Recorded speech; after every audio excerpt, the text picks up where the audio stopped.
Same pattern தான் நம்ம use பண்றோம். ஸோ அதே மாதிரி 30 நாள் பிளான் தான் நான் போட்டிருக்கேன். மெத்தடும் சேம் வே தான். ஓகே, பார்க்கலாமா? முதல் கேள்வி, ஒரு பொருள் புதிய பொருளை உருவாக்கும் நிகழ்வு என்ன? அதாவது வல்லுநர்கள் என்ன சொல்றாங்க, ஒரு பொருள் வந்து புதிய பொருளை உருவாக்குது அப்படின்னா அந்த நிகழ்வை வந்து வல்லுநர்கள் எப்படி சொல்றாங்க, அறிவியல் வல்லுநர்கள் அப்படின்னு கேட்டிருக்காங்க. ஆன்சர் எழுதுங்க.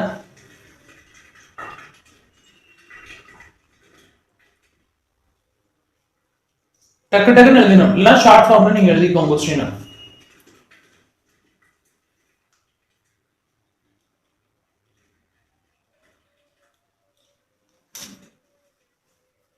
ஓகே, அடுத்து பார்க்கலாமா?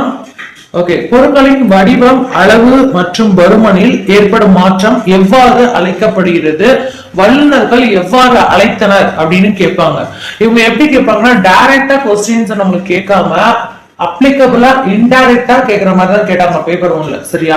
சோ நம்ம வந்து அத நம்ம திங்க் பண்ணி நம்ம எழுதுறதுக்கு நமக்கு டைம் இருக்குதா அப்படிங்கிற அளவுக்கு நம்மளுக்கு வந்து யோசிக்கிற அளவுக்கு கொடுத்துருந்தாங்க. சோ அதே மாதிரிதான் நான் உங்களுக்கும் எடுத்திருக்கேன். சோ செகண்ட் கொஸ்டின் பாருங்க, நான் அண்டர்லைன் பண்ணிட்டேன். செகண்ட் கொஸ்டின்ஸ் ஆன்சர் தெரிஞ்சவங்க டக்கு டக்குன்னு எழுதலாம், தெரியாத கொஸ்டின்ஸை டக்கு நோட் பண்ணிருங்க. ஓகேவா? இதான் நோட் பண்ண எடுத்துக்கிற சொல்றேன். பொருட்களோட வடிவம், அதோட அளவுங்க, அப்புறம் பருமன். சரியா?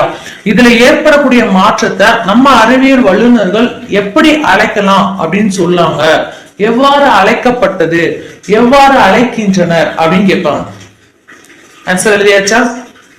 பொருளோட வடிவம், அளவு, பருமன், இதுல ஏற்படக்கூடிய மாற்றத்தை நம்ம எப்படி அழைக்கிறோம் அறிவியல் பூர்வமா? ஆன்சர் எழுதியாச்சா? ஓகே, அடுத்து okay, third question. Second question எழுதுறவங்க நெக்ஸ்ட் தேர்ட் கொஸ்டின் வந்துருங்க. தேர்ட் கொஸ்டின் பாருங்க, இயற்கை நிறங்காட்டி என்று அழைக்கப்படுவது எது? நம்ம இயற்கை நிறங்காட்டின்னு சொல்லிட்டு முக்கியமான ஒரு பொருள் இருக்கு, நம்ம அன்றாட வாழ்வுல பயன்படுத்துறோம். சோ அது உங்களுக்கு டக்குனு இந்நேரம் ஞாபகம் வந்திருக்கும். சோ அதை வந்து நீங்க மைண்ட்ல செட் பண்ணிக்கோங்க. இயற்கை நிறங்காட்டி அப்படின்னு அழைக்கப்படுறது எதை சொல்றாங்க? ஃபாஸ்டா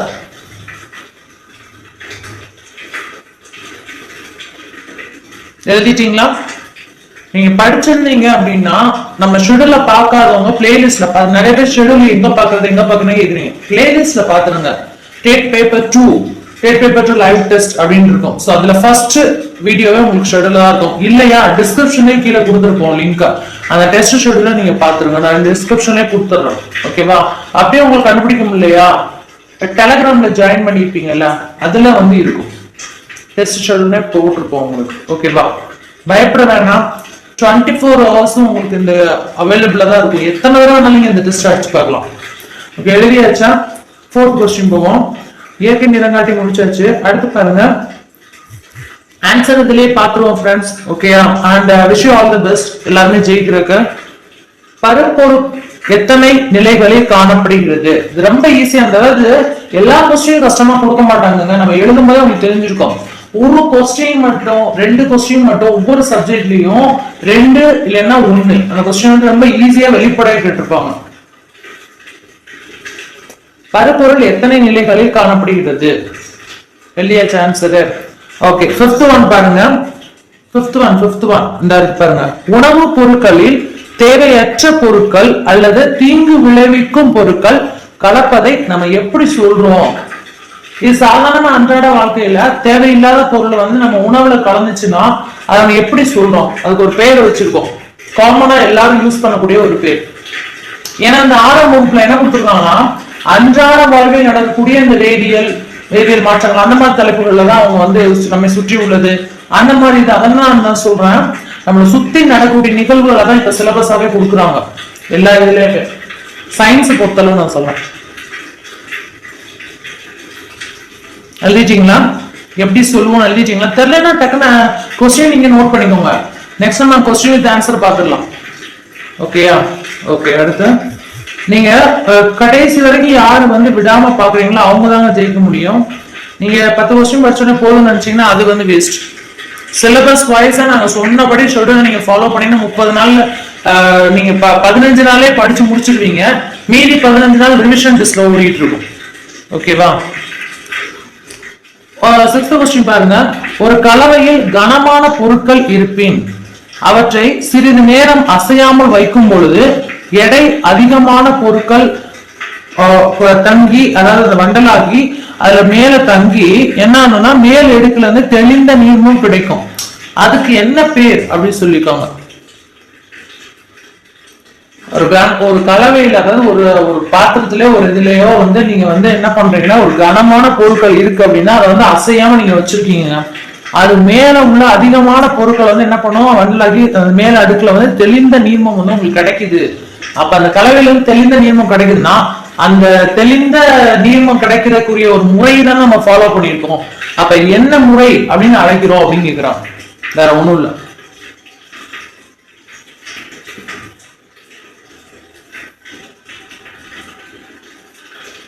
அதனால டெஸ்ட் முடிச்சோடனே லாஸ்ட்ல டெஸ்ட் ஷெட்யூல், டெஸ்ட் போர்ஷன்ல ஷெட்யூலா கூட நான் கொடுத்துறேன். அப்படி கூட நீங்க இது பண்ணிக்கோங்க. முடியும் போது ஸ்லைட் போடுவோம். நீங்க விடாம பார்த்தாதான் நாளைக்கு என்ன படிக்கிறதுங்கிறது தெரியும். அந்த மாதிரியாவது படிங்க. நீங்க இப்படியே படிக்கணும், 82 மார்க் எடுத்து பாஸ் பண்ணணும் அப்படிங்கறது சொன்னா, 82 மார்க்ங்கிறது கோலா வச்சுக்கிறாதீங்க. அது பாஸ் மார்க், சரியா? கோல் அப்படிங்கிறது நம்மளோட 150 தான் அப்படிங்கறத ஞாபகம் வச்சுக்கோங்க. ஓகே, அடுத்து பார்க்கலாம். எழுதியாச்சா? 7வது கேள்வி பாருங்க. படிய வைத்த வண்டலை பாதிக்காத வண்ணம் தெளிந்த நீரை வெளியேற்றுதல நம்ம எப்படி சொல்றோம்? பாதிக்காத வண்ணம் தெளிந்த நீரை நம்ம வெளியேற்றோம் அப்படின்னா அதை நம்ம எப்படி சொல்றோம்? ஆன்சர் எழுதிட்டீங்களா? ஒன்னும் ஆன்சர் எழுதுங்க, இல்ல லைவ் டிஸ்பிளே அனுப்புங்க. ஆன்சர் கொடுக்க ட்ரை பண்ணுங்க. கொஸ்டின் வித் ஆன்சர்ஸ் அப்படிங்கிறது ஒரு நல்ல ஒரு ட்ரிக். இதெல்லாம் படிக்கிறதுக்கு இப்படி படிச்சாதான் மைண்ட்ல நிற்கும். நீங்க 4 ஆப்ஷன்ல படிச்சீங்கன்னா அது வேஸ்ட். மிகச்சிறிய 8th கொஸ்டின் பாருங்க. மிகச்சிறிய அளவிலான கரையாத திடப்பொருட்களை திரவத்திலிருந்து பிரித்தெடுக்கும் முறைக்கு என்ன பெயரு, எப்படி அழைக்கிறோம்? மிகச்சிறிய அளவிலான கரையாத திடப்பொருட்களை திரவத்திலிருந்து பிரித்தெடுக்கும் முறைக்கு என்ன பெயர், அதை நம்ம எப்படி அழைக்கிறோம்? ஆன்சர் எழுதிட்டீங்களா? எழுதுங்க, நான் டைம் கொடுக்குறேன்.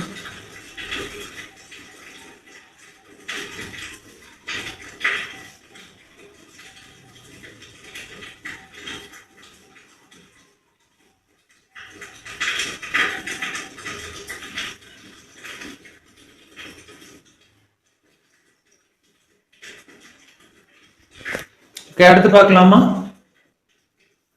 ஆன்சர் தெரிஞ்சா எழுதுங்க, இல்லைன்னா இதுலயே ஆன்சர்ஸோட பார்த்துடலாம். ஓகே, அடுத்து 9th ஒன் பாருங்க. 9th ஒன், வெவ்வேறு அளவுடைய திடப்பொருட்களை பிரித்தெடுக்கும் முறை எப்படி அழைக்கப்படுகிறது? இந்த முறைகள்லாம் கன்ஃபார்மா கேட்கிறாங்க. எப்படி நம்ம அளவீடுகள் கன்ஃபார்மா வருதோ கொஸ்டின், அதே மாதிரி இந்த பிரித்தெடுக்கும் முறைகள்ல இருந்து கேட்கிறாங்க கேள்விகள். வெவ்வேறு அளவுடைய திடப்பொருட்களை பிரித்தெடுக்கும் முறை, வேற வேற அளவு இருக்கிற திடப்பொருள், அதை பிரித்தெடுக்கும் முறைக்கு என்ன பேரு, எப்படி அறிவியல் வல்லுநர்கள் நம்ம சொல்றாங்க, நம்ம எப்படி ஃபாலோ பண்ணி சொல்லிட்டு இருக்கோம்? ஆன்சர் எழுத ட்ரை பண்ணுங்க. ஒன்னே நோட்ல எழுதுங்க, இல்லைன்னா லைவ் டெஸ்ட்ல ஆன்சர் பண்ணுங்க. யாரும் எதுவும் சொல்ல போறது இல்லை. நம்ம எல்லாம் ஒரே கிளாஸ்ல படிக்கிற ஃப்ரெண்ட்ஸ் நான் ஏற்கனவே சொல்லிட்டேன். ஸோ எந்த அளவுக்கு ஃப்ரீயா உங்களால மைண்ட் செட்ல படிக்க முடியும் படிங்க. இங்க யாருக்கும் தெரியாது. அப்படியே தெரிஞ்சாலும் நம்ம எல்லாம் ஃப்ரெண்ட்ஸ் அப்படிங்கறத ஞாபகம் வச்சுக்கோங்க. ஓகே, அடுத்து பார்க்கலாம். தூய உலோகத்தினை, 10வது கேள்வி பாருங்க. தூய உலோகத்தினை நாம் பெற வேண்டும் எனில், ஒரு தூய உலோகத்தினை நம்ம பெறணும் அப்படின்னா எவற்றினை பல படிகளை உள்ளடக்கிய செயல்முறைகளை பின்பற்றி பிரித்தெடுக்க வேண்டும் அப்படின்னு கேக்குறாங்க.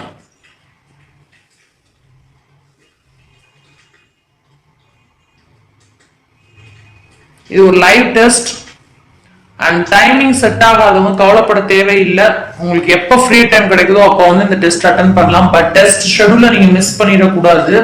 அண்ட் எத்தனை தடவை வேணாலும் நீங்க திரும்ப திரும்ப அடிச்சு பார்க்கலாம். ஏன்னா ஒரு விஷயத்தை நம்ம திரும்ப திரும்ப பண்ணும்போது தான் அது நமக்கு பிராக்டிஸ் ஆகும் அண்ட் மனசுலயும் தங்கும். அதனால நாங்க இதுல போடுறது. நீங்க எப்ப வேணாலும் ரிவிஷன் பண்ணலாம். அண்ட் நீங்க படிச்சு முடிச்சுட்டு அதை ஷேர் பண்ணி கூட நீங்க வச்சுக்கோங்க.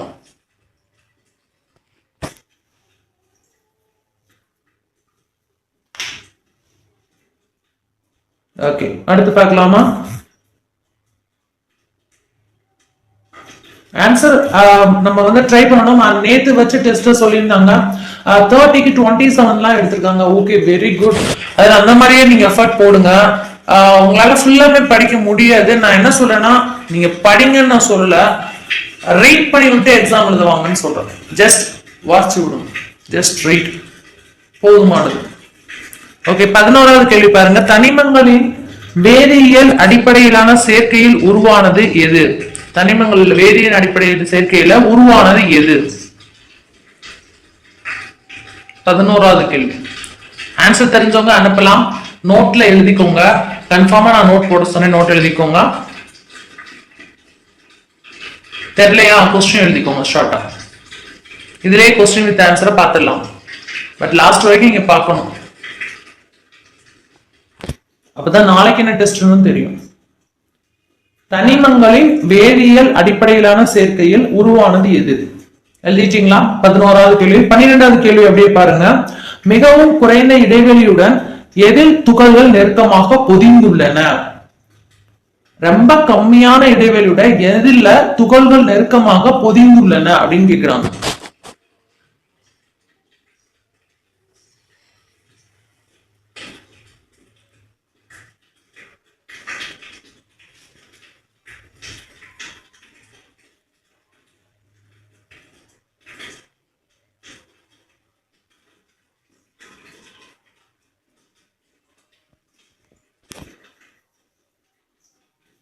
ஓகே, பார்க்கலாமா? அடுத்து எழுதிட்டீங்களா? ஓகே, அடுத்து 13வது கேள்வி பாருங்க. எந்த அணுக்கள் நீண்ட தூரத்திற்கு பரவுகிறது? இது ரொம்ப இம்பார்ட்டன்ட் அண்ட் ரொம்ப ஈஸியானது கூட. இந்நேரம் உங்களுக்கு தெரிஞ்சிருக்கும். எந்த அணுக்கள் வந்து நீண்ட தூரத்துக்கு பரவும்? தெரியலனாலும் பிரச்சனை இல்லை, நீங்க ஷார்ட்டா எழுதிக்கோங்க. ஆன்சர்ஸ் இதுலயே பார்த்துடலாம்.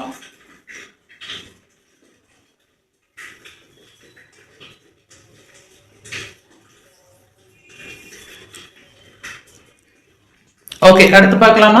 14வது கேள்வி அப்படியே பாருங்க. பேனாவை பயன்படுத்தி வைக்கப்படும் ஒரு புள்ளியில் எத்தனைக்கும் அதிகமான மூலக்கூறுகள் உள்ளன என்று கூறுகின்றனர் அறிவியல் வல்லுநர்கள். அதாவது ஒரு பேனாவை நம்ம யூஸ் பண்ணி ஒரு இடத்துல ஒரு புள்ளி வைக்கிறோம், சரியா? அந்த புள்ளியில எத்தனைக்கும் அதிகமான மூலக்கூறுகள் இருக்கும் அப்படின்னு சொல்லிட்டு நம்ம அறிவியல் வல்லுநர்கள் கூறுறாங்க அப்படின்னு சொல்லி கேட்டிருந்தாங்க. இது வந்து ரிப்பீட்டடா வந்த கொஸ்டின்ங்க. 14வது கேள்வி வந்து ரிப்பீட்டடா வந்திருக்கு. டிஎன்பிஎஸ்சில டெட்ல ரிப்பீட்டடா கேக்குறாங்க. என்னதான் சிலபஸ் மாறாலும் ஒரு சில கேள்விகள் வந்து முக்கியமா கேட்பாங்க. அதனால நம்ம பாத்துக்கலாம்.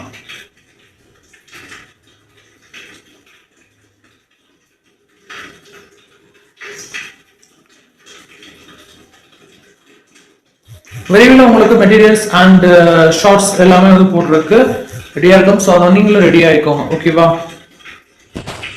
ஃபாலோ பண்ணிட்டே இருந்தாலும் தெரியும். நீங்க சப்ஸ்கிரைப் பண்ணிட்டு ஃபாலோ பண்ணிட்டே வாங்க.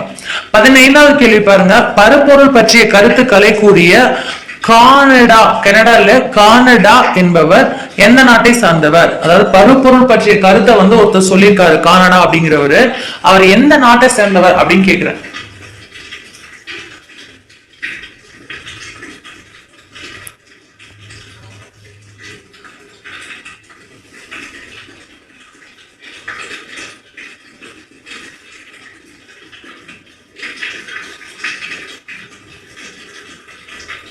எழுதியாச்சா? ஓகே, அடுத்து பாருங்க. டக்கு டக்குன்னு ஆன்சர் பண்ணணும். டேஸ் சுருக்கம் என்பது மிக குறைவான தட்பவெப்ப நிலையில் காணப்படும் வாயுநிலை போன்ற பருப்பொருட்களின் நிலையாகும் அப்படின்னு கேக்குறாங்க.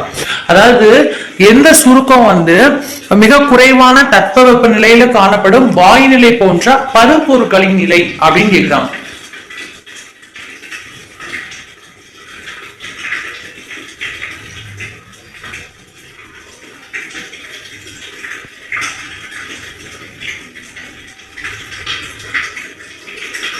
ஓகே, அடுத்து பார்க்கலாமா? ஓகே, ஒன்னும் ஃபீல்லாம் பண்ண வேணாம். நீங்க படிக்க புக்ஸ் இல்லாதனாலும் பரவாயில்ல, டெய்லி இதை ஃபாலோ பண்ணா கூட உங்களுக்கு கொஸ்டின்ஸ் வந்து அபோவ் உங்களுக்கு 3000 நியர்பை கிடைச்சிடும். ஏன்னா அடுத்து ஃபுல் டெஸ்ட், ரிவிஷன் டெஸ்ட் நிறைய வைப்போம். அதெல்லாம் கிடைச்சிடும் உங்களுக்கு, சரியா? ஸோ அதனால உங்களுக்கு இதுவே ரிப்பீட்டடா வர வர வர மைண்ட்ல செட் ஆயிரும் ஆன்சரு. எக்ஸாம் உங்களுக்கு பிராக்டிஸ் ஆயிடும். ஓகே, அடுத்து பாருங்க. காடுகள் அழிதல், பழம் அழுகுதல், இரும்பு துருப்பிடித்தல் ஆகியவை எந்த மாற்றத்திற்கான எடுத்துக்காட்டாக விளங்குவதாக அறிவியல் வல்லுநர்கள் கூறுகின்றனர்? திரும்ப ஒரு நிறுத்திய வாசிக்கிறேன். 17வது கேள்விய. காடுகள் அழிகிறது, பழம் அழுகிறது, இரும்பு துருப்பிடிக்கிறது, இந்த எல்லாமே எந்த மாற்றத்துக்கான எடுத்துக்காட்டா நம்ம அறிவியல் வல்லுநர்கள் விளக்கி நம்மளுக்கு சொல்லியிருக்காங்க? 17வது கேள்வி ரொம்ப ரொம்ப இம்பார்ட்டன்ட். இது கேட்டிருக்காங்க ரிப்பீட்டடா. டிஎன்பிசிலயும் வருது, டிஆர்பிலயும் வந்திருக்கு, டெட்லயும் வந்திருக்கு. சோ போட்டி தேர்வு சயின்ஸ் அப்படின்னு உள்ள வந்தாலே இது கேட்டுறாங்க. அதனாலதான் அந்த 3ஐயுமே கொடுத்துட்டேன் நான். எப்படி கேட்பாங்கன்னா, இரும்பு துருப்பிடித்தல் எந்த மாற்றத்துக்கான எடுத்துக்காட்டாக அறிவியல் வல்லுநர்கள் கூறுகின்றனர் அப்படின்னு கொடுத்துருவாங்க. நான் 3ஐயுமே கொடுத்துட்டேன்னா 3மே ஒவ்வொரு டைம் எக்ஸாம்ல வந்திருக்கு. எழுதிட்டீங்களா? தெரியலன்னா ஷார்ட்டா நோட் பண்ணிக்கோங்க. ஓகே, அடுத்து பார்க்கலாமா? அதுலயே தான் வச்சிருக்கேன் பேஜ். ஏன்னா நீங்க நோட் பண்ணா கொஞ்சம் டைம் ஆகும்ல, அதுதான்.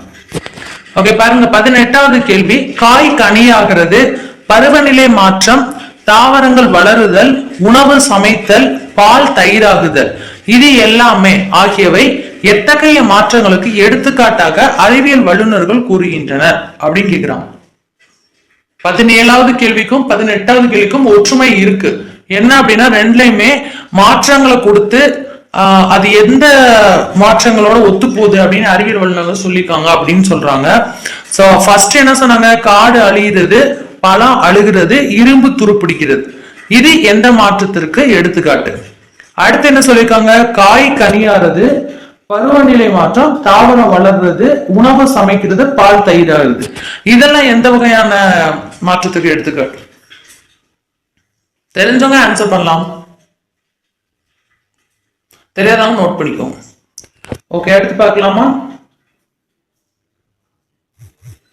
18th கொஸ்டின் நோட் பண்றவங்க நோட் பண்ணிக்கோங்க. நான் அதுக்கு தான் காமிக்கிற மாதிரி வச்சிருக்கேன். ஓகே, 19வது கேள்வி பாருங்க, முடிச்சவங்க அண்ட் லைவ்ல உள்ளவங்க பாருங்க. பனிக்கட்டி உருகுறது, இதெல்லாம் ரொம்ப இம்பார்ட்டன்ட்ங்க. அதாவது இதெல்லாம் எடுத்தேன். பனிக்கட்டி உருகுறது, உப்பு அல்லது சர்க்கரையில உள்ள கரைசல் ஆக்குறது, ரப்பர் வளையத்தை இழுக்கிறது, இது எல்லாமே எந்த வகையான மாற்றத்துக்கு எடுத்துக்காட்டு அப்படின்னு அறிவியல் வல்லுநர்கள் சொல்றாங்க?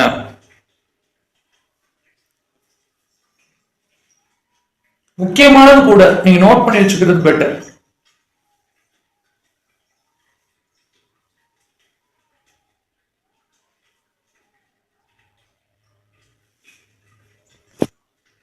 ஓகே, எழுதிட்டீங்களா? ஓகே, 20வது கேள்வி பாருங்க. ஒரு திடப்பொருளை வெப்பப்படுத்தும் பொழுது திரவம் ஆகாமல் நேரடியாக வாயு நிலைக்கு மாறுவதை எவ்வாறு நாம் கூறுகிறோம்? இது ரொம்ப ஈஸியானது. இது நம்ம சின்ன பிள்ளை என்ன படிச்சிருக்கோம். ஒரு திடப்பொருளை வெப்பப்படுத்தும் பொழுது திரவமே ஆகாம நேரடியா வாயு நிலைக்கு ஆவியா மாறிடும். அது அப்படின்னா அது என்னது, எந்த நிலை அப்படிங்கிற வாயு நிலைக்கு மாறுறத நம்ம எப்படி சொல்லுவோம்? இதுவரைக்கும் எப்படி சொல்லிட்டு இருக்கோம்? அறிஞர்கள் எப்படி நம்ம சொன்னாங்க? இதுதான் கேட்கணும். எழுதியாச்சா?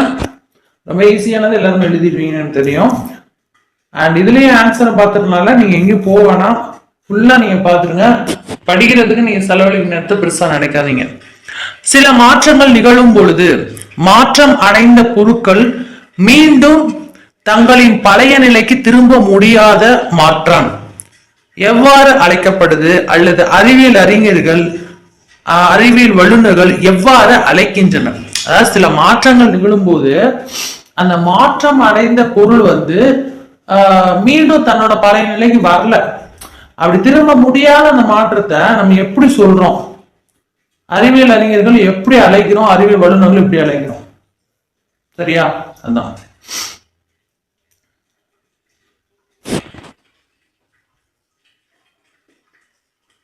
அடுத்து பார்க்கலாமா?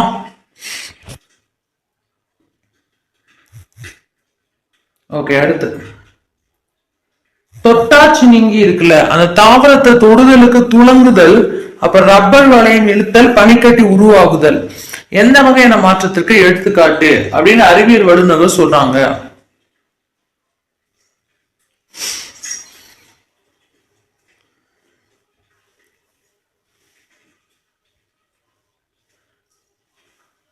கொஸ்டின்ஸ்லாம் வேலிடா நம்ம எடுப்போம்.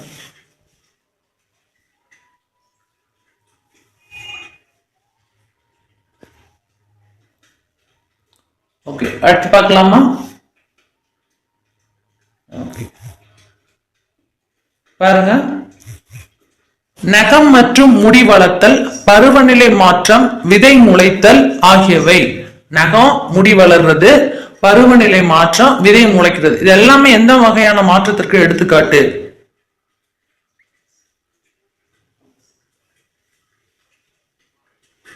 மாற்றங்கள் கேள்வியில இருந்து நிறைய நான் கொடுத்திருக்கேன், ஏன்னா எல்லாமே முக்கியமானதா இருக்கு. ஓகே, 23 நம்பர்ஸ் வந்து கொஞ்சம் மிஸ்டேக்கா இருக்கு, அது பிரச்சனை இல்லை. பாருங்க, சில மாற்றங்கள் நிகழ. நெக்ஸ்ட் கொஸ்டின் பாருங்க, நான் டிக் பண்றேன். இந்த கொஸ்டின் ஓகேவா? சில மாற்றங்கள் நிகழ அதிக நேரத்தை எடுத்துக்கொள்கின்றன. மணிகள், நாட்கள், மாதங்கள், ஆண்டுகள், அதெல்லாம் சொல்றாங்க. சில மாற்றம் நிகழ்றதுக்கு அதிகமான நேரத்தை எடுத்துக்கொள்ளுது அப்படின்னா நீங்க எதை சொல்றீங்க அப்படின்னு கேட்பீங்க. அதுக்குதான் நான் அதையும் சேர்த்து கொடுத்துருக்கேன். மணிகள், நாட்கள், மாதங்கள், ஆண்டுகள், அப்புறம் நூற்றாண்டுகள், இந்த மாதிரி போயிட்டே இருக்கும். சோ போன்ற மாற்றங்கள் எல்லாம் என்ன சொல்றோம், அறிவியல் வல்லுநர்கள் வந்து இதெல்லாம் எதற்கான எடுத்துக்காட்டு அப்படின்னு சொல்றாங்க.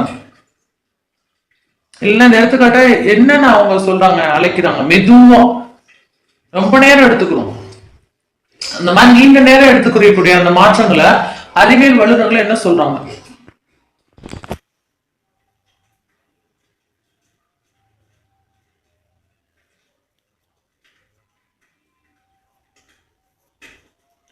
ஓகே, பார்த்துடலாமா?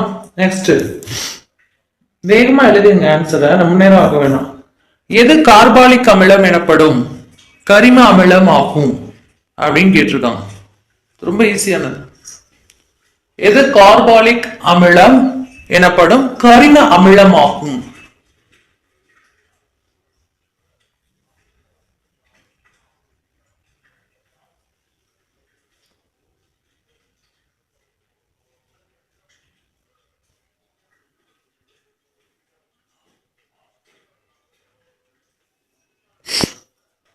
ஓகே, அடுத்து பாருங்க.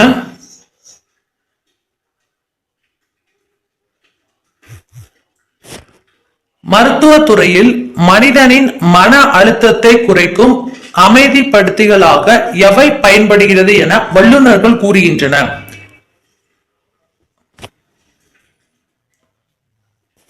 மனிதனுடைய மன அழுத்தத்தை குறைக்கிற அமைதிப்படுத்திகளா எதை சொல்றாங்க அறிவியல் வல்லுநர்கள் மருத்துவத்துறையில? எழுதிட்டீங்களா? படிச்சிருந்தீங்கன்னா இந்த கொஸ்டின்லாம் கொஞ்சம் ஈஸியா இருந்திருக்கும். படிக்காட்டினாலும் விடுங்க, நம்ம வந்து உங்களை மனப்பாடம் பண்ண வச்சிருவோம். அடுத்து பாருங்க, 28வது கேள்வி. அப்படியே அதுலயே இருக்கு, நான் உங்களுக்கு கொடுத்துருக்கேன். தெரியாதவங்க டக்குன்னு நோட் பண்ணிக்கோங்க. இரும்பு கம்பிகள் அல்லது எஃகு, சரியா, எஃகு வலைகளை கற்காரையோடு சேர்த்து பெறப்படுவது எது? இரும்பு கம்பிகள் அல்லது எஃகு வலைகளை கற்காரையோடு சேர்த்து பெறப்படுவது எது?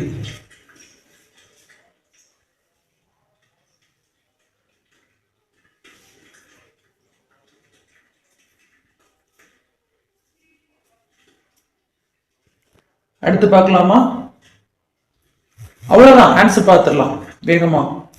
சிமெண்டை கண்டுபிடித்த வில்லியம் ஆஸ்பிடின் எந்த நாட்டை சார்ந்தவர்? சிமெண்டை கண்டுபிடிச்சது வில்லியம் ஆஸ்பிடின் தான். ஆனா 29வது கேள்விக்கும் 30வது கேள்விக்கும் ஒரு ஒற்றுமை இருக்கும். என்ன அப்படின்னா, சிமெண்டை கண்டுபிடிச்சது வில்லியம் ஆஸ்பிடின் நான் சொல்லிட்டேன், ஓகேவா? அப்ப சிமெண்டை கண்டுபிடிச்ச யாருன்னு கேட்டா வில்லியம் ஆஸ்பிடின் நீங்க எழுதிப்பீங்க. அது எந்த ஆண்டு கண்டுபிடிச்சாங்க அப்படிங்கறதையும் நான் கேள்வியை கேட்டிருக்கேன். இதுல வில்லியம் ஆஸ்பிடின் எந்த நாட்டை சேர்ந்தவர்ங்கிறதையும் நான் கொஸ்டின் கேட்டிருக்கேன்.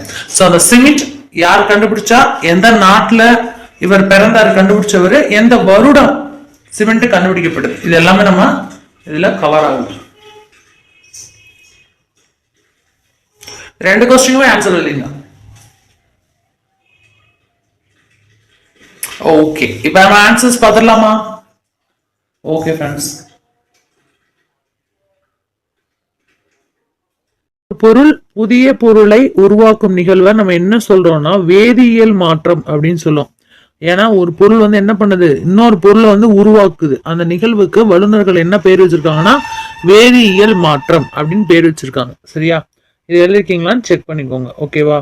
அடுத்து பாருங்க, பொருட்களின் வடிவம், அளவு மற்றும் பருமன்ல ஏற்படுற மாற்றத்தை வல்லுநர்கள் எப்படி அழைக்கிறாங்க. அதாவது ஒரு பொருள் ஃபர்ஸ்ட் கேள்விக்கு 2 கேள்வி கொஞ்சம் தொடர்பு இருக்கும். என்னன்னா ஒரு பொருள் வந்து புதிய பொருளை உருவாக்கும் போது வேதியியல் மாற்றம் அப்படின்னு சொல்றோம்ல, அதே இது பொருட்களோட வடிவம், அளவு, பருமன் அதுல மட்டும் மாற்றம் ஏற்படுது, முழுசா மாறல, அதுல மட்டும் மாற்றம் ஏற்படுதுன்னா அதை என்ன மாற்றம்னு சொல்றோம்னா இயற்பியல் மாற்றம் அப்படின்னு சொல்றோம். ஸோ இந்த ரெண்டுக்கும் உள்ள டிஃபரன்ஸ் வந்து நம்ம புரிஞ்சுக்கணும்.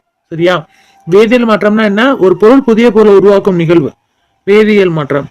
பொருட்கள்ல வடிவம், அளவு, பருமன் இதுல ஏற்படக்கூடியதை நம்ம என்ன சொல்லுவோம், இயற்பியல் மாற்றம். அவ்வளவுதான் மனப்படம் ஆயிரும். அடுத்து பாருங்க, இயற்கை நிறங்காட்டின்னு எது சொல்லணும்னா மஞ்சளை தான் சொல்றோம் அப்படின்னு சொல்றாங்க. ஏன்னா மஞ்சள் வந்து இயற்கையாவே நம்மளுக்கு என்ன பண்ணும், அந்த கலரை வந்து நம்மளுக்கு கொடுக்கும். ஸோ எந்தவித ஒரு எக்ஸ்ட்ரா கெமிக்கல் எதுவுமே இல்லாம மஞ்சள் அப்படிங்கிறது வந்து இயற்கையான நிறம் பூச்சு ஒரு பொருள். அதனாலதான் வந்து பெண்கள் வந்து பயன்படுத்துறாங்க. அப்ப இயற்கை நிறங்காட்டி அப்படிங்கிறது மஞ்சள் அப்படின்னு அழைக்கப்படுதுன்னு சொல்லியிருக்காங்க. அடுத்து பாருங்க, பருப்பொருட்கள் எத்தனை நிலைகள்ல காணப்படும். இது எல்லாருமே சரியா எழுதிப்பீங்க. பருப்பொருட்கள் வந்து 3 நிலைகள்ல காணப்படும். இது அடிக்கடி கேட்ட கேள்வியா இருந்தாலும் சிம்பிளான கேள்வியா இருக்குங்கிற காரணம் நான் வந்து இதை கொடுத்துட்டேன். பருப்பொருட்கள் வந்து எத்தனை நிலைகள்ல காணப்படுது, 3 நிலைகள்ல காணப்படுது. ஓகே. அடுத்து பாருங்க, உணவுப் பொருட்கள்ல தேவையற்ற பொருட்கள் அல்லது தீங்கு விளைவிக்கும் பொருட்கள் கலந்துச்சு அப்படின்னா அதை நம்ம எப்படி சொல்லுவோம், கலப்படம் அப்படின்னு சொல்லுவோம். இப்ப உணவு பொருள் அப்படிங்கறனால நம்ம அதை எப்படி சொல்லணும்னா உணவு கலப்படம் அப்படின்னு சொல்லணும். அவ்வளவுதான், ரொம்ப சிம்பிளா தானே யோசனை பண்ணியிருக்கோம். இது வந்து ஆப்ஷனை கொடுத்தா கன்ஃபார்ம் நீங்க கண்டுபிடிச்சிருவீங்க. ஓகேவா. ஓகே. அடுத்து பாருங்க, ஒரு கலவையில் கனமான பொருட்கள் இருப்பின் அவற்றை சிறிது நேரம் அசையாமல் வைக்கும் பொழுது எடை வந்து அதிகரிக்கும் பொருட்கள் வண்டலாக்கி தங்கி மேலடுக்கில வந்து தெளிந்த நீர்மம் கிடைக்கிற மாதிரி ஒரு முறை இருக்குன்னு சொன்னேன். ஸோ அதை என்ன சொல்லுவோம் அப்படின்னா படிய வைத்தல். அந்த முறைக்கு என்ன பேரு, படிய வைத்தல். எல்லாரும் எழுதிருக்கீங்களா பாத்துக்கோங்க, எழுதாதவங்க எழுதிக்கோங்க. படிய வைத்தல். சரியா, படிய வைத்தல். அடுத்து பார்க்கலாமா, படிய வைத்தல் அனலை பாதிக்காத வண்ணம் தெளிந்த நீரை வெளியேற்றுதல் அப்படிங்கிறது எப்படி அழைக்கப்படுது, அதை பாதிக்காத வண்ணம் தெளிந்த நீரை வெளியேற்றுங்கிறது எப்படி அழைக்கப்படுது அப்படின்னு கேட்டிருக்காங்க. ஸோ அதை வந்து நம்ம என்ன சொல்லணும்னா தெளிய வைத்து இருத்தல். சரியா, முதல்ல வந்து படிய வைத்தல் வந்துச்சு, அடுத்து வந்து என்னது தெளிய வைத்து இருத்தல். அப்பதான் உங்களுக்கு வந்து டக்குன்னு நோட் பண்ணணும்னா நீங்க இந்த இடத்துல வந்து டக்குன்னு ஸ்டாப் பண்ணிட்டு டக்குன்னு எழுதிக்கோங்க. சரியா, ஏன்னா அது வந்து உங்களுக்கு எல்லா ஒரு ஃபெசிலிட்டிஸும் நம்ம சேனல்ல வந்து உங்களுக்கு இருக்கும். எங்கேயுமே வந்து நீங்க வந்து சில இதெல்லாம் வந்து நீங்க ஸ்டாப் பண்ண ஸ்டாப்பாவே ஆகாது. முன்னாடி போது பின்னாடி அது மாதிரிலாம் செட் பண்ணிப்பாங்க. நம்ம இதில் அப்படிலாம் இல்லை, நீங்க எத்தனை தடவை ஸ்டாப் பண்ணாலும் ஸ்டாப் பண்ணிட்டு டக்குன்னு நீங்க எழுதிக்கலாம். சரியா, ஓகே. தெளிய வைத்து இருத்தல். அடுத்து பாருங்க, மிக சிறிய அளவிலான கரையாத திடப்பொருளை திரவத்திலிருந்து பிரித்தெடுக்கும் முறைக்கு என்ன பெயர், கடைதல் அப்படின்னு சொல்றாங்க. அதாவது சின்ன அளவிலான சிறிய அளவிலான கரையாத திடப்பொருளை என்ன பண்ணுவாங்க, திரவத்துல இருந்து பிரித்தெடுக்கும் எழுப்பாங்க. சரியா, திரவத்துல இருந்து பிரித்தெடுக்காங்க. அப்ப அந்த முறைக்கு நம்ம என்ன சொல்லுவோம்னா கடைதல் அப்படின்னு சொல்லுவோம். என்னது, கடைதல் அப்படின்னு சொல்றோம். சரி, ஓகேயா. வெவ்வேறு அளவுடைய திடப்பொருளை பிரித்தெடுக்கும் முறையை நம்ம என்ன சொல்றோம், சலித்தல் அப்படின்னு சொல்றோம். அதாவது ரெண்டுக்கும் ஒரு ஒற்றுமை இருக்கு. கரையாத திடப்பொருளை நம்ம வந்து திரவத்தில இருந்து பிரித்தெடுக்கும் முறை என்ன சொல்றோம், கடைதல் அப்படின்னு சொல்றோமா. அதே இது வந்து திடப்பொருளை வந்து பிரித்தெடுக்கும் முறை, வெவ்வேறு அளவுடைய திடப்பொருட்களை பிரித்தெடுக்கும் முறை. சரியா, திடப்பொருளை பிரித்தெடுக்கணும்னா எது மூலமா பிரித்தெடுப்போம், சலிக்கிறது மூலமா, அப்ப சலித்தல். சரியா, ரெண்டுக்கு கொஞ்சம் ஒற்றுமை இருக்கிற மாதிரி கொடுத்துருப்பேன் சில வித கேள்விகள் மட்டும். ஏன்னா அப்பதான் வந்து கம்பேர் பண்ணி நம்ம வந்து ஆன்சர்ஸ் வந்து மனசுல வந்து தங்க வைக்க முடியும். ஓகே, இது ரெண்டு கிளியர் ஆயிடுச்சா, அடுத்து போலாம். ஓகே, அடுத்து பாருங்க, தூய உலோகத்தினை நாம் பெற வேண்டும் எனில் எவற்றினை பல படிகளை உள்ளடக்கிய செயல்முறைகளை பின்பற்றி பிரித்தெடுக்க வேண்டும் அப்படின்னு கேட்டிருக்காங்க. சோ அது என்னன்னா தாதுக்கள், அதை தான் நம்ம பயன்படுத்த முடியும். தூய உலோகம் பெறக்க தாதுக்கள். சரியா, அடுத்து பாருங்க, தனிமங்களின் வேதியியல் அடிப்படையிலான சேர்க்கை உருவானது எது, தனிமங்களோட வேதியியல் அடிப்படையிலான சேர்க்கையில உருவானதுன்னா சேர்மம். தனிமங்களின் வேதியியல் அடிப்படையிலான சேர்க்கையில் உருவானது சேர்மம். சரியா, அடுத்து பார்க்கலாமா. ஓகே, எழுதிக்கோங்க ஃப்ரெண்ட்ஸ். மிகவும் குறைந்த இடைவெளியுடன் எதில் துகள்கள் நெருக்கமாக பொதிந்த, திண்மத்துல எழுதிருந்தீங்களா, மிகவும் குறைந்த இடைவெளியுடன் எதில் வந்து துகள்கள் வந்து நெருக்கமாக பொதிந்திருக்கும்? திண்மத்துல. சரியா? திண்மத்துல. அடுத்து பார்க்கலாமா? ஓகே, அடுத்து பார்க்கலாம். டைத்து வேஸ்ட் பண்ணாம பார்த்துடணும். உங்களுக்கு மைண்ட் நல்லா செட் ஆகும். சரியா? அந்த மாதிரி படிச்சீங்கன்னா. எந்த அணுக்கள் நீண்ட தூரத்துக்கு பரவுது? வாயு. நான் சொன்னேன்ல, ரொம்ப ஈஸியானது, நம்மளால தெரிஞ்சது. ஆனா இதுதான் கெஸ் பண்ணிருக்க மாட்டீங்க. அப்படி தானே? நிறைய பேர் எழுதியிருந்தீங்கன்னா ஓகே, வெரி குட். எந்த அணுக்கள் நீண்ட தூரத்திற்கு பரவுகிறது அப்படின்னா வாயு. அதுதான் வந்து நீண்ட தூரத்துக்கு பரவுது. அடுத்த பாருங்க, பேனாவை நம்ம பயன்படுத்தி ஒரு புள்ளிய எத்தனைக்கும் அதிகமான மூலக்கூறுகள் இருக்கு அப்படின்னு சொல்லி அறிவியலாளர் சொல்றாங்க அப்படின்னா 2 லட்சத்திற்கும் அதிகமான மூலக்கூறுகள் இருக்கும். பேனாவை பயன்படுத்தி வைக்கப்படும் ஒரு புள்ளியில எத்தனைக்கும் அதிகமான மூலக்கூறுகள் இருக்குமா? 2 லட்சத்துக்கும் அதிகமான மூலக்கூறுகள் இருக்கும் அப்படின்னு சொல்றாங்களாம். சரியா? எடுத்து பார்க்கலாமா? எழுதிக்கிங்களா? பார்த்துக்கோங்க. எழுதாதவங்க ஸ்டாப் பண்ணி டக்குன்னு எழுதிக்கோங்க. ஓகே, அடுத்து பாருங்க. பருப்பொருட்களோட கருத்தை பற்றி கூறின அந்த கானடா அப்படிங்கிறவர் எந்த நாட்டை சார்ந்தவர்? நம்ம இந்திய நாட்டை சார்ந்தவர் தான் அவர். சரியா? எந்த நாட்டை சார்ந்தவர்? இந்திய நாட்டை சார்ந்தவர். பேர் என்ன? கானடா. இவர் என்ன சொன்னாரு? பருப்பொருட்களோட பற்றிய கருத்துக்களை சொன்னார். சரியா? Okay. And Tamil English psychology வந்து next week Sunday evening 6:30 PM release ஆகும்னு சொல்லி இந்த ஷெடியூல ஞாபகம் வச்சுக்கோங்க. ஓகேவா? ஓகே, அடுத்து பாருங்க.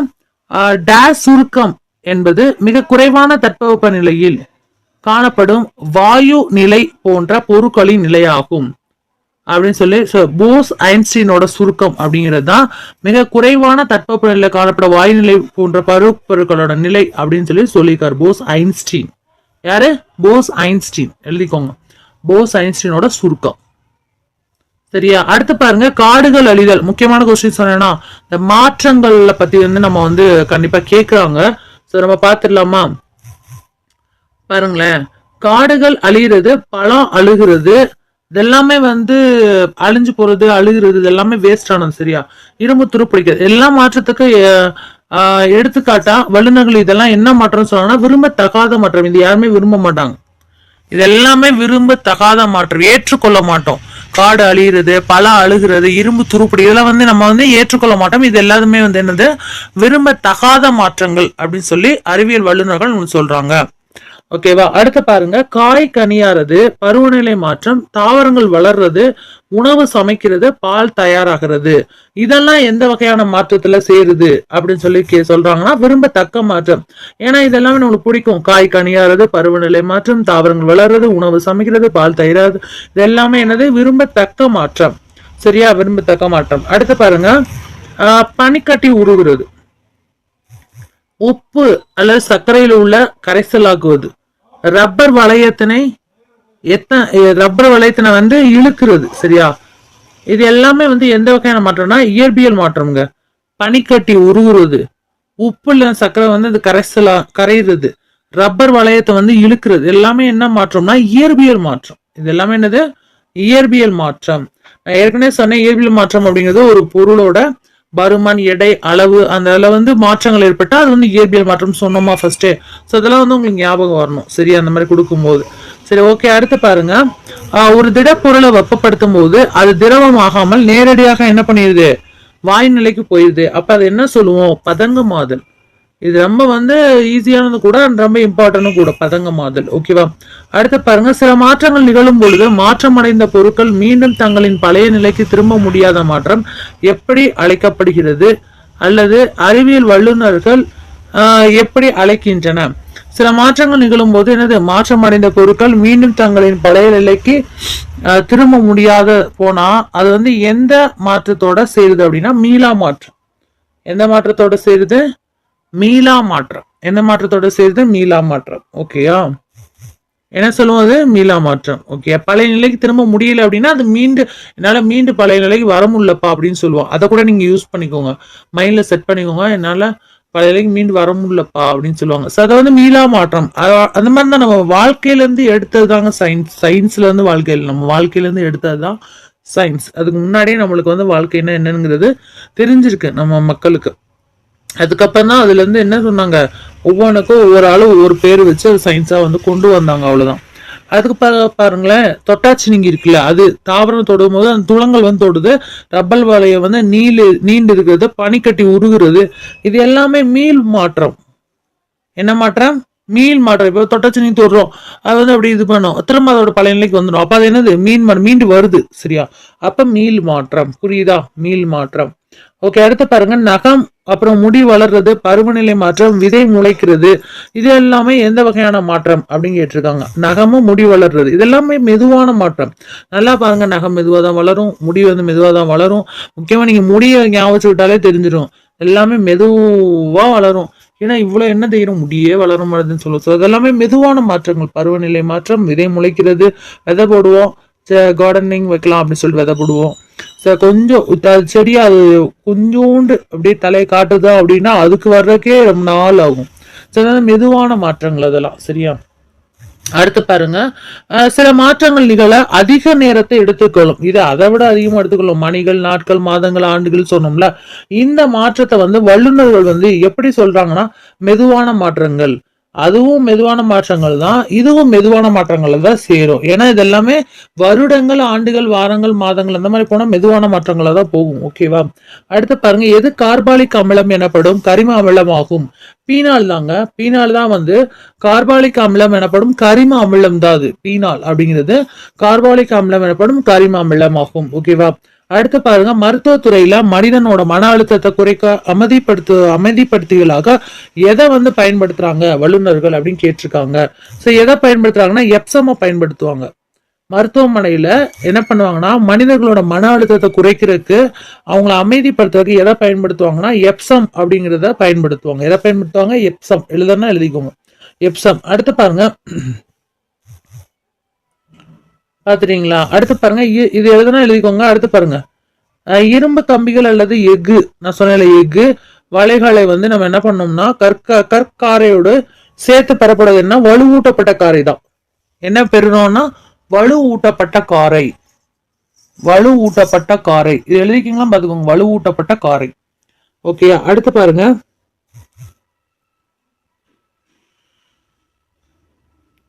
சிமெண்டை கண்டுபிடித்த வில்லியம் ஆஸ்பிரின் எந்த நாட்டை சார்ந்தவர்? இங்கிலாந்து. நான் சொன்னேன் இல்ல, இந்த சிமெண்ட் அப்படிங்கிறது ரொம்ப இம்பார்ட்டன்ட். நம்ம இப்ப வீடு கட்டுறதுக்கு நம்ம வந்து சிமெண்ட் அதிகமாக யூஸ் பண்ணோம்.